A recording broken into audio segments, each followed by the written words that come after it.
Now let's talk about Greenland. It's the largest island in the world, located right next to Canada at the edge of the Arctic. Greenland is a semi-autonomous territory, but officially part of Denmark, and it is in the news again for one reason, because Donald Trump wants to buy it. And Trump is being egged on by his Republican Party. Yesterday, a Republican congressman introduced this bill. It is titled the Make Greenland Great Again Act.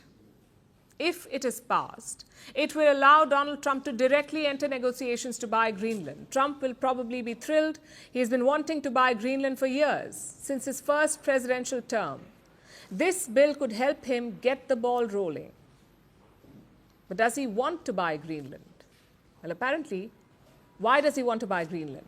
It is to protect the world, he says. We need Greenland for national security purposes. I've been told that for a long time, long before I even ran. I mean, people have been talking about it for a long time.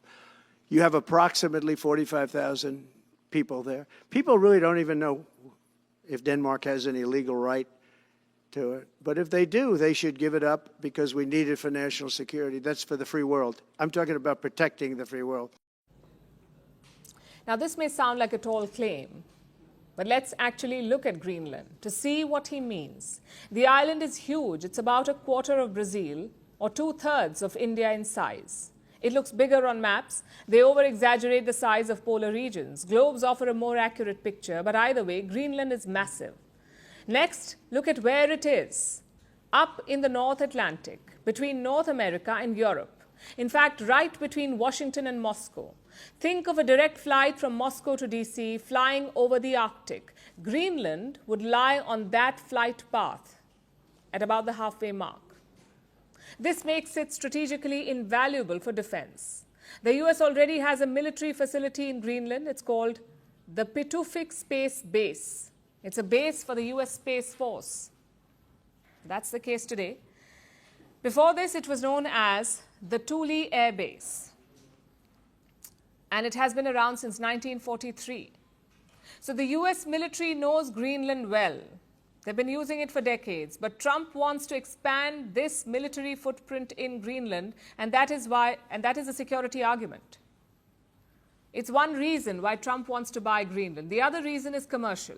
Greenland is home to just 57,000 people. It's more than what Trump had estimated, but pretty close. Think about all of that, about a landmass bigger than Mexico, with just 57,000 people. Think about all the mineral resources present. On a per-person basis, it's amazing. Greenlanders would be some of the most mineral-rich people on Earth. But the lack of manpower means that the minerals are untouched, just waiting to be exploited. That's probably what Trump feels anyway. So he wants to buy Greenland and set the US military and mining firms loose on the island. And his Republican colleagues want to help him do it. That is why they introduced the Make Greenland Great Again Act. The act will empower Trump to start working on a deal, that too by 12:01 p.m. on January 20th. Basically, immediately after his inauguration, he wants to begin. The act also puts the US Congress on the clock. They will have just 60 days to review any deal that Trump makes, to somehow come up with a joint resolution of disapproval. After the 60-day deadline, any Trump-Greenland deal will automatically be accepted. Now, this is a neat trick. It paves the way for a quick agreement. The US Democratic Party does not have the numbers to veto anything, so effectively, Trump can buy Greenland on whatever terms he chooses. Well, as long as Denmark and Greenland accept. And that's the real hurdle here. The US has tried to buy Greenland before, in 1867, in 1910, and as recently as 1946. Denmark rejected the idea all 3 times. It has sold other territory to the US. Most famously, it sold the Danish West Indies to the US in 1917. Today, they are known as the US Virgin Islands. Denmark sold them for $25 million back in 1917. That's about $600 million today. So Denmark has made deals with the US in the past, but things are quite different now. It isn't the age of colonialism anymore. Greenland has been granted autonomy and the right to self-determination. By law, the island is free to choose independence. They just need to hold a referendum. So for Denmark, Greenland is not theirs to sell.